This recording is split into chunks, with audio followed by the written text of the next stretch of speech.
transfert qui est linéaire dans ce cas-là, et qu'on peut toujours calculer grâce à Minitab. Je veux dire, grâce aux outils statistiques, on peut toujours calculer une fonction de transfert. Et c'est aussi un avantage des statistiques. C'est-à-dire que de façon déterministe, on a des lois, on a la loi de Maxwell, on a la loi de Newton, on a plein de lois, d'accord, que l'on peut appliquer. Mais elles fonctionnent en général dans un laboratoire, dans des conditions données, mais dans la réalité, on n'est pas capable de les appliquer parce qu'il y a trop de choses qui se passent en même temps. Maxwell, il nous a dit, bon, le magnétisme d'un morceau de cuivre traversé par un courant, c'est tant, d'accord. Mais dans l'ordinateur, ça passe dans tous les sens, tout le temps, en vrac. Donc on ne peut pas savoir la quantité de magnétisme, si vous voulez, qui est dégagée par l'ordinateur. Parce que c'est dans tous les sens, tout le temps. Sa loi qu'il a définie dans un cadre bien particulier n'est juste pas applicable dans le cas de l'ordinateur où ça passe dans tous les sens. Et bien grâce aux statistiques, comme nous on traite ça comme une boîte noire, on va toujours être capable de déterminer la fonction de transfert. Parce qu'on regarde ce qu'on fait bouger en entrée et on regarde quelles sont les valeurs que l'on obtient en sortie. Donc on pourra toujours avoir cette fonction de transfert. Et grâce à la valeur de cette fonction de transfert, si je projette donc la variation que j'avais sur mon x, je vais... bon, ici j'ai pris une valeur à 45 degrés, donc je vais retrouver la même variation en sortie sur le y. D'accord? Et qu'est-ce que vous faites quand vous avez trop de variations sur le y, c'est-à-dire pour votre client? Vous allez voir votre fournisseur, vous lui dites, t'es bien gentil, mais il y a trop de variations sur ta longueur de filament, par exemple, il va falloir que tu me sortes des filaments qui vont bien. Donc réduire la variation. Et lui, qu'est-ce qu'il vous dit? Ça coûte plus cher.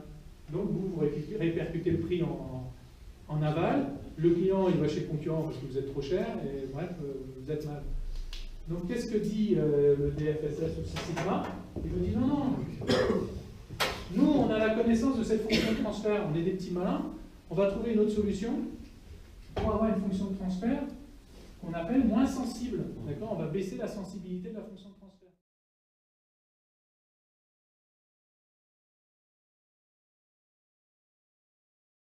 Donc malgré, si vous voulez, la variation que vous aurez sur votre rythme, vous ne changez pas votre rythme, vous avez toujours le même fournisseur. Maintenant,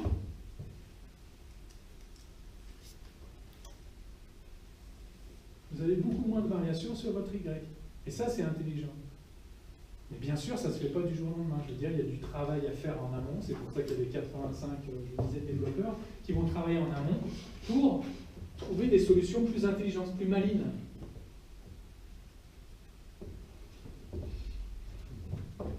On parle, dans la feuille de route du Six Sigma, on parle d'une feuille de route qui s'appelle IDDOV.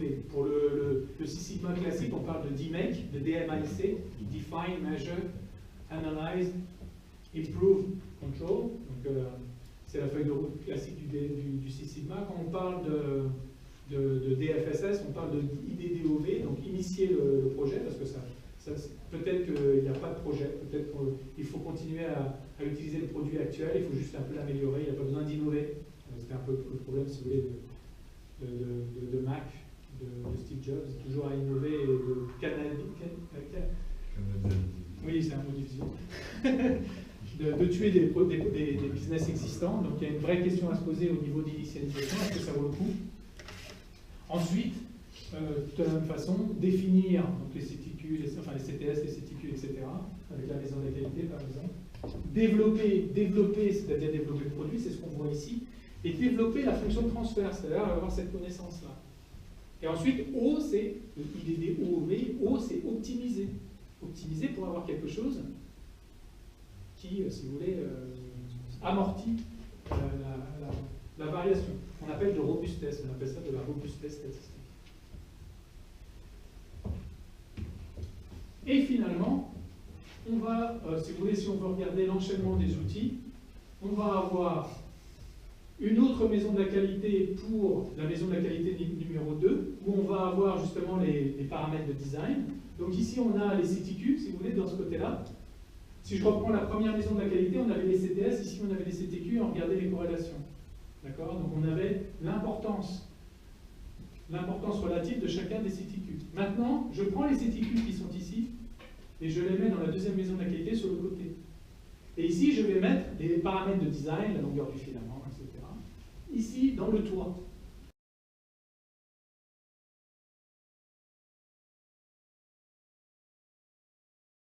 et je refais les corrélations. Donc je vais avoir une importance relative de chacun des paramètres de design. Donc de la même façon, l'ingénieur sait, il faut que je fasse attention à ces paramètres-là. Parce qu'il subit beaucoup de variations, et aussi parce qu'en lui-même, il est important. Il implique beaucoup de variations sur les Y. Et finalement, je vais prendre ces informations-là et je vais les mettre dans ce qu'on appelle une AMDEC en français, ou une FMIA en anglais. Failure Mode and Effect Analysis. AMDEC, c'est analyse des modes de défaillance, de leur effet, de leur criticité. Et c'est un tableau. C'est un tableau dans lequel je vais regarder. Donc je vais faire un travail de brainstorming, j'en ai parlé au départ ce matin avec le TRIZ. Dans les outils TRIZ, il y a par exemple une pensée inverse. C'est-à-dire que plutôt d'essayer de faire quelque chose, je vais essayer de faire tout le contraire. C'est un moyen de générer des idées. C'est ce que j'appelle la barre, là, le FR bar par exemple, c'est Functional Requirements bar. C'est le contraire. J'essaie de ne pas avoir la fonction. J'essaie de tout faire pour ne pas avoir la fonction, afin de déterminer quels peuvent être les modes de défaillance. Donc je vais faire ce travail, je vais essayer de me poser, bon, CTS, c'est Critical to Satisfaction, quelles peuvent être toutes les autres choses qui ne vont pas satisfaire mon client? Qu'est-ce que je peux faire pour le désatisfaire, si vous voulez? En fait, c'est tous les modes de défaillance que je peux avoir, qui sont le contraire des fonctions initiales que je m'étais proposé, les CTQ que je m'étais proposé de développer. Et donc les causes, je remonte à la cause, si vous voulez, source, la cause racine, comme la longueur du filament dans le cas que j'ai pris tout à l'heure. Donc je vais enchaîner comme ça les tableaux FMIA pour arriver sur la cause racine, qui est le design parameter. Et donc là, je vais lister tous les problèmes que je peux avoir sur cette X, si vous voulez, originelle. Et donc je vais avoir une hiérarchisation de ces X, il y a une méthode pour pondérer ces X. Je vais les hiérarchiser, je vais avoir un Pareto, et sur les choses les plus importantes, je vais avoir un plan d'action pour prévenir, pour éviter d'avoir ce souci. Et aussi, de la même façon, si j'ai le souci, prévoir le plan B. D'accord? Parce que je ne peux pas tout éviter, on a vu qu'il y avait toujours un risque, il y avait le 1,2%, il y a toujours un risque. Mais sur l'importance de ce risque, je vais prévoir le plan B au cas où ça arrive. Et les tests. Donc les tests que je vais me proposer de faire, c'est aussi pour valider cela, pour voir si effectivement est-ce que j'ai des tests pour tous les modes de défaillance.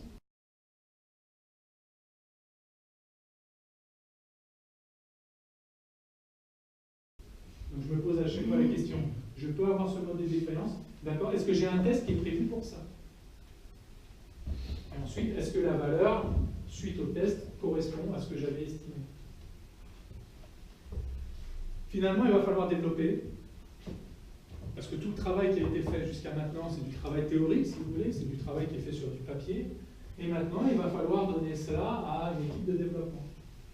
Et le travail que l'on a vu du juste à temps, si vous voulez, le flux tiré que l'on a vu tout à l'heure, peut être appliqué aux équipes de développement. Comme je vous ai dit, c'était universel. Alors là, je vous ai mis par exemple un tableau agile, où c'est une façon de faire les choses, où là on voit ce sont deux tableaux, il y a deux tableaux ici, où on a un certain nombre de projets qui sont en cours, avec des points pour montrer si rouge, c'est qu'il y a un problème de coût, ou un problème de temps, on est en train de passer trop de temps, ou alors les caractéristiques ne correspondent pas, on a des défauts. Donc ça pourrait être rouge, donc ici une légende pour dire quand est-ce qu'on considère que c'est rouge, ou que c'est orange, ou jaune, et vert. Donc on a une vision globale sur tous les projets qui sont en cours, avec des milestones, d'accord? Ce sont les gates dont je vous parlais tout à l'heure, donc des moments critiques, pour voir l'avancement des projets. Et puis deux dates, la date qui était prévue, puis la date actuelle, qui détermine par exemple la couleur du point. Et de ce côté-là, donc ça c'est mis à jour à chaque fois, par rapport aux tâches. Ici ce sont les tâches que les développeurs vont devoir assumer pour réaliser le projet.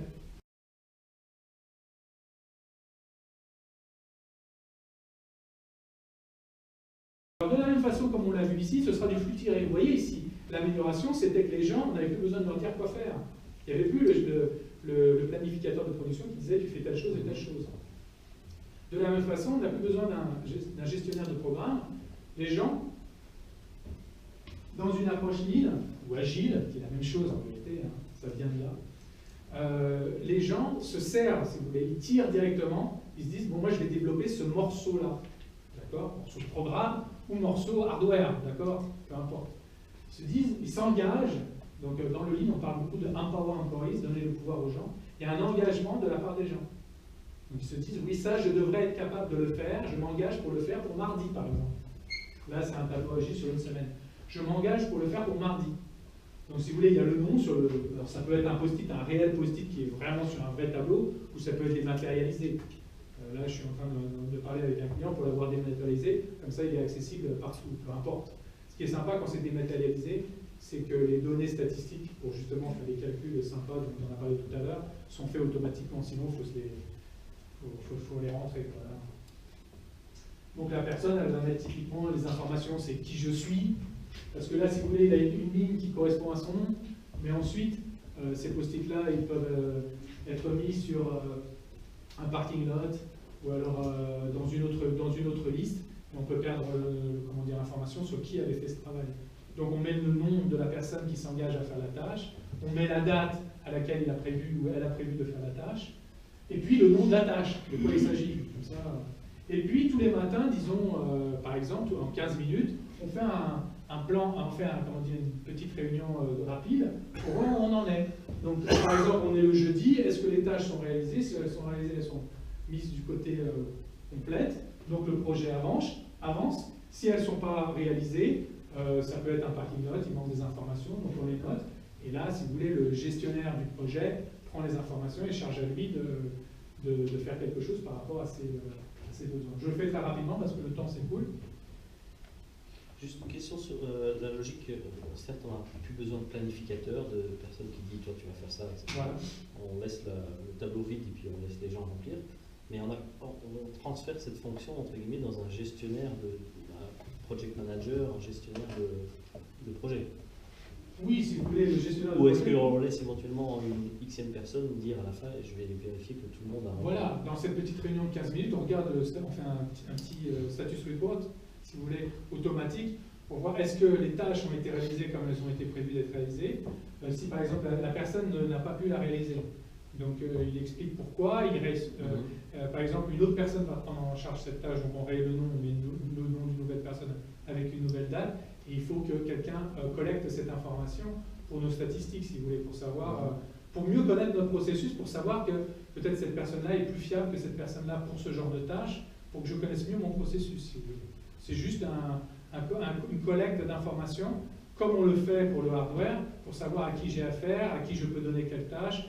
Et puis quand je m'engage moi-même dans une estimation, par exemple, pour un projet, pour un client, je connais mon processus, je connais sa vélocité, je connais je peux faire des calculs d'efficacité, parce qu'on le fait aussi pour les bugs, si on parle de... Mais in fine, on a de toute façon une échéance. Parce qu'on a un délivrable, qu'il soit interne ou qu'il soit externe, on a un délivrable à un moment donné. Donc, oui. Celui qui n'a pas fait sa tâche, ça pose des problèmes dans le délivrable. C'est clair. Mais j'ai quelque chose de factuel, si vous voulez. Je vais avoir une information, je ne l'ai pas mise ici, je crois, dans la présentation. Mais grâce, ici j'ai juste un exemple global. Moi, je vais l'expliquer sur cet exemple global.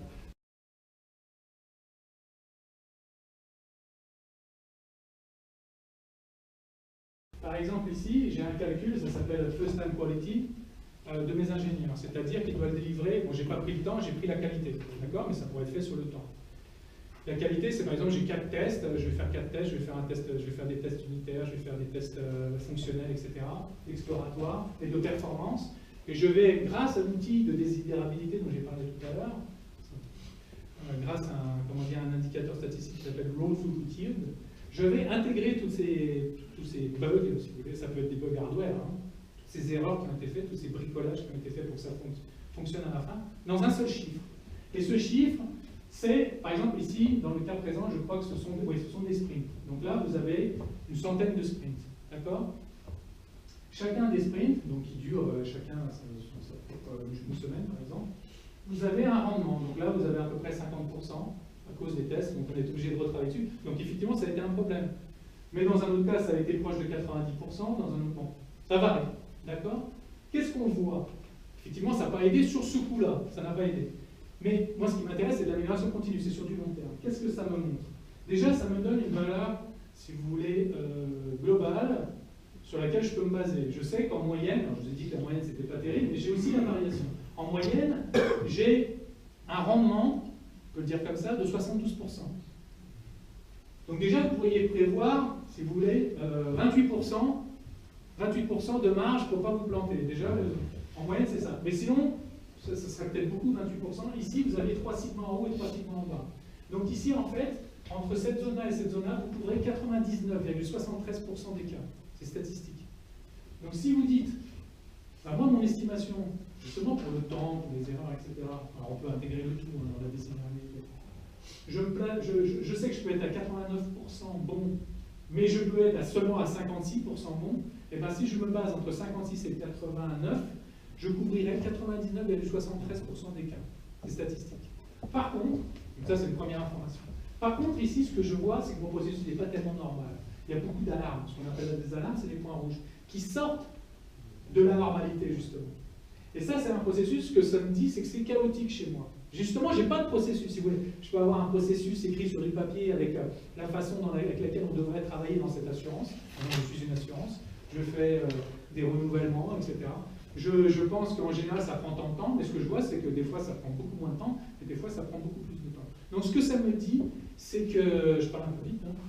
Ce que ça me dit, c'est qu'il n'y a pas de normalité. Je n'ai pas de process. En fait, au niveau statistique, je n'ai pas de process. Donc là, ce que je voulais vous montrer, c'est qu'il peut y avoir un premier travail, comme tout à l'heure, vous voyez, il y a beaucoup de variations, un premier travail lean, par exemple, pour stabiliser les trucs. Ça ne veut pas dire que ça me satisfait. Bon, là, dans le cas qu'on a pris, on était en dessous des 5 secondes, on était bon du premier coup. Mais ça aurait pu être qu'on était toujours au-dessus des 5 secondes, mais qu'on était beaucoup plus régulier, vous voyez, beaucoup plus répétable. Et ça m'intéresse. Et c'est ce que je montre ici à partir de la zone numéro 2. Là, peut-être que le 72% ne m'intéresse pas, c'est toujours trop mauvais. Alors il y a un petit décalage. En fait, j'ai dégradé. On voit un tout petit décalage dans la zone verte. Vous voyez, à partir du 2, il y a un tout petit décalage. Donc je suis un peu moins bon en moyenne, mais par contre, il n'y a plus d'alarme. C'est-à-dire que je suis beaucoup plus fiable. Et ça m'intéresse. Parce que comme je vous ai dit tout à l'heure, si j'exagérais et que j'avais un processus sans variation, un truc qui me délivrait tout le temps pareil, bah c'est sympa. Je sais anticiper. Et c'est ça qui m'intéresse. Donc après, dans un deuxième temps, je peux toujours faire des projets pour diminuer cette variation, augmenter ce rendement. C'est vrai qu'au cas par cas, ça ne va pas m'aider, mais c'est une vision globale dans le temps. Vous voyez. Voilà. Donc là, on est bien, on devait finir à 12h45, c'est ça? Oui. On sera peut-être 5 minutes pour éventuellement des questions-réponses. Donc, c'est rapide, hein. C'était quand même un défi parce qu'il y a beaucoup de choses. Je veux dire, c'est un monde. Je vous ai montré, comment dire, quelques outils sur quelques aspects, l'aspect client, l'aspect produit, l'aspect process. Ces outils sont universels, peuvent s'utiliser. Ça, c'est juste une façon de montrer les choses sur un exemple un peu sympa pour qu'on bouge un peu et qu'on se rende compte de comment ça peut fonctionner. Mais c'est très large. Le problème que l'on a aujourd'hui, et c'était une discussion qu'on avait pendant la pause, aujourd'hui le Six Sigma est moins bien vu parce qu'il y a beaucoup de gens qui ont été formés, qui ont été mal formés ou qui n'ont pas compris et qui se mettent à l'enseigner d'une mauvaise façon. Et donc les entreprises pensent que c'est pas fait pour eux. Et c'est forcément fait pour eux, c'est comme dire que les maths, c'est pas fait pour moi, quoi. Les maths, c'est universel, c'est un objet, s'il est bien utilisé, il peut que fonctionner, d'accord? Six Sigma, c'est un peu la même chose. Il y a un effort à faire initial, c'est pas juste pousser et puis faire cet effort, former les gens et puis l'oublier, non, il y a, il y a une dynamique qu'il faut entretenir, et c'est particulièrement puissant parce que ça nous permet, comme je vous ai dit, de prendre des décisions sur la base de probabilité et donc de calcul de risque. C'est une vraie gestion des risques. Ensuite, il y a d'autres outils qui tournent autour. On peut les appeler plutôt Lean, plutôt Six Sigma, peu importe. À la fin, problématique client et comment on peut adresser cette problématique client. On n'utilise pas ces outils sur tout, partout, n'importe quand. C'est sur les choses qui valent le coup. Donc ça, c'est un peu dans la phase d'initiation au départ, d'initialisation au départ. On voit si ça vaut le coup. Si c'est l'histoire de repeindre les couloirs, on n'a pas besoin de faire ça. On peint le couloir, basta, vous mettez un coup de balai. Mais si c'est quelque chose un problème sur lequel les gens se sont cassés les dents, ils n'ont pas réussi. Il y a eu plusieurs équipes qui ont travaillé sur ce problème, ils n'ont pas réussi. Alors là, typiquement, ça vaut le coup de mettre une équipe bien formée sur une période. C'est les time box, c'est toujours de la gestion par morceau de temps. Voilà, on parle de sprint. Typiquement dans Six Sigma, c'est 3-4 mois. On met les gens sur cet aspect. Ils doivent montrer avec des phases régulières le travail qui a été fait, ce qu'ils proposent, avec des calculs de probabilité, comme je disais, puisque c'est quelque chose qui est dangereux pour l'entreprise, qui coûte des sous. Ils font ce travail-là, ils font leur devoir, et à la fin, ils délivrent. Voilà. Je crois qu'on a couvert les aspects qui étaient prévus pour ce moment. Je vous remercie. Est-ce que vous avez des questions avant qu'on se quitte? Est-ce que vous considérez que Lean Management et Six Sigma est complètement à part de toutes les méthodes de Project Management, Prince2, Agile, Scrum, etc. Ou en fait c'est en complément? Non, c'est en complément. Ce sont en fait, c'est regarder le problème sous un autre angle, si vous voulez, voilà. Sous un angle différent, afin de nous donner des idées, de déclencher des idées, de proposer des solutions. Mais non, ça s'intègre complètement. Les autres ne sont pas des dérivés de ça, appliqués à des métiers? Agile, si, Agile, Scrum. Bon, là, je sais qu'à chaque fois que je parle aux gens de l'IT, ils me disent non, c'est complètement différent. Mais moi, étant qualiticien, je vous dis que c'est la même chose. Je veux dire, j'ai cette expérience. Quand il y a une dizaine d'années, commencé à entendre parler parce que j'enseigne le DFSS pour le software. Et quand j'ai entendu, en fait, je l'ai enseigné pour des grands groupes. Et ils voulaient que je parle de l'agile. Donc je l'ai étudié, l'agile. J'ai dit, ben, d'accord, ils ont changé les noms, mais c'est la même chose. Ce sont les mêmes principes. Mais les gens de l'agile, ne connaissant que le monde de l'IT, pensent que c'est nouveau. Mais pas du tout. C'est la même chose. Si vous voulez, au lieu d'avoir un stock de pièces qui est devant vous, un inventaire et qui coûte cher, c'est du développement de code qui a été fait à l'avance. Mais voilà, c'est juste que c'est dématérialisé, mais c'est une dépense qui a été faite, un capital qui a été investi à l'avance et qu'il va falloir éventuellement rétrofiter pour satisfaire les clients parce que c'est pas exactement ce qu'ils voulaient. Ben oui, mais après ils appellent ça radiateur, on appelle ça Kanban, mais c'est la même chose. C'est vraiment la même chose, c'est du copier-coller.